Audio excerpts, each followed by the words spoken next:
रोज नवनवीन बातमी घेऊन येतो आमच्या न्यूज चॅनल डिजिटल आदिवासी पोर्टल नमस्कार, डिजिटल आदिवासी पोर्टलवर पुन्हा ॲपल स्वागत आहे.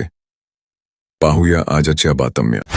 नंदुरबार शहरातील 12 परीक्षा केंद्रावर लाईव्ह प्रक्षेपणासह चोर पोलीस बंदोबस्तात शिक्षक पात्रता परीक्षा पार पडली.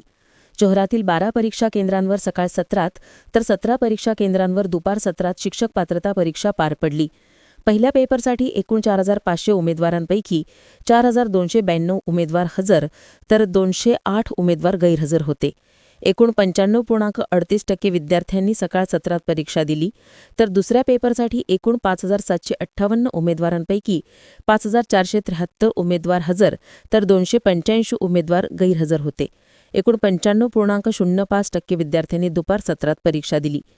परीक्षेसाठी पेपर सुरू होण्याच्या 1.5 तास आधीपासून उमेदवारांना त्यांच्या परीक्षा केंद्रावर हजर होण्याच्या सूचना परीक्षा परिषदेकडून परीक्षा प्रवेशपत्रात देण्यात आलेल्या होत्या.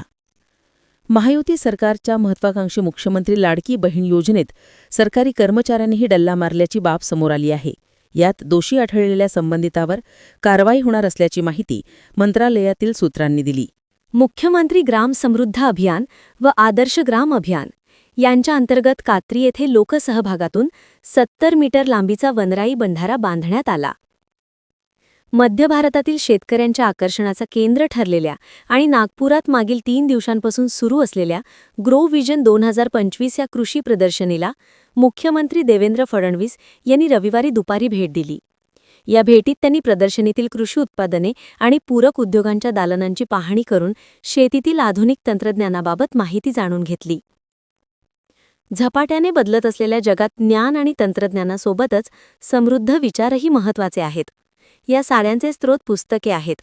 ज्ञानाचे हे भांडार सर्व ज्ञानशाखेत समृद्ध होण्यासमवेत वाचन संस्कृतीलाही चालना मिळायला हवी, अशी अपेक्षा केंद्रीय रस्ते विकास मंत्री नितीन गडकरी यांनी व्यक्त केली.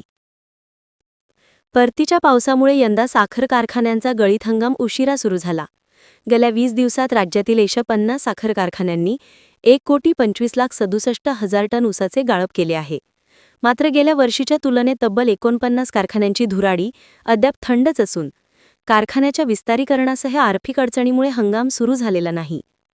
मागील हंगामात राज्यातील 200 साखर कारखान्यांनी 8,53,00,000 टन ऊसाचे गाळप केले होते.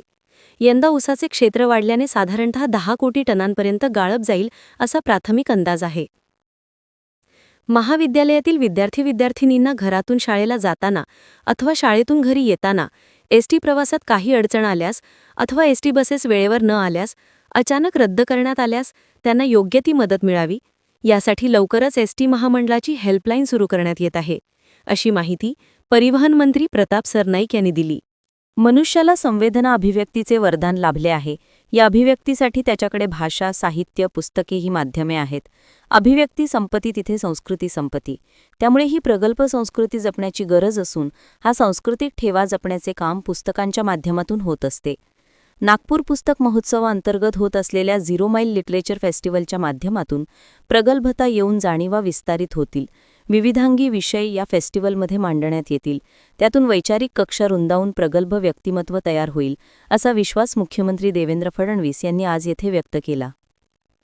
निवडणूक आयोगासाठी निवडणुकीच्या प्रक्रियेत मदत व्हावी म्हणून सरकारी कर्मचारी असलेल्या व्यक्तींची ब्लॉक लेव्हल ऑफिसर म्हणून नेमणूक केली जाते. पण गेल्या काही दिवसांत तब्बल 14 BLOंनी आत्महत्या केल्याचे प्रकार समोर आले आहेत. चोरट्यांनी कृष्णा पार्कमधून टीव्हीसह विविध साहित्य चोरून नेल्याची घटना चौपाळे इथे घडली. या प्रकरणी अनोळखीविरुद्ध गुन्हा दाखल करण्यात आला आहे.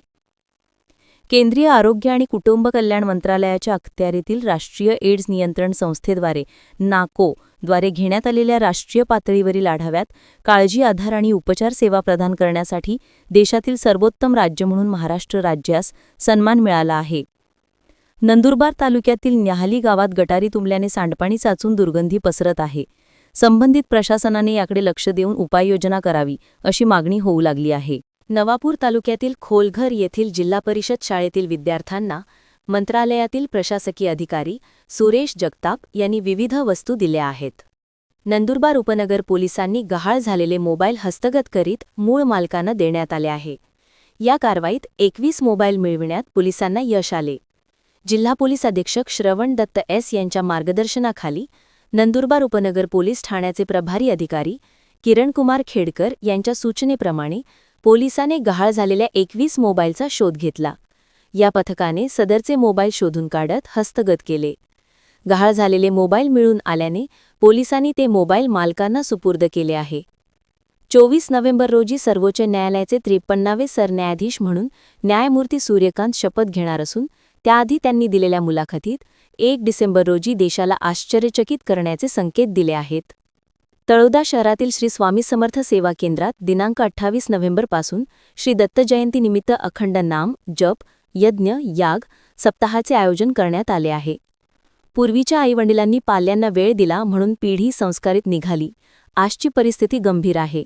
शालेय शिक्षणाच्या माध्यमातूनच विद्यार्थी जीवनातच बालकांना सुसंस्कारित केले पाहिजे, असे मत प्राचार्य डॉ. ND चौधरी यांनी व्यक्त केले. नंदुरबार तालुक्यातील आखातवाडे शिवारात चोरी होऊन 52,000 रुपये किंमतीचा इलेक्ट्रिक मोटरसह कॉपर केबल लांबविण्यात आली आहे. चोरी प्रकरणी अज्ञाताविरुद्ध नंदुरबार तालुका पोलीस ठाण्यात गुन्हा दाखल करण्यात आला आहे.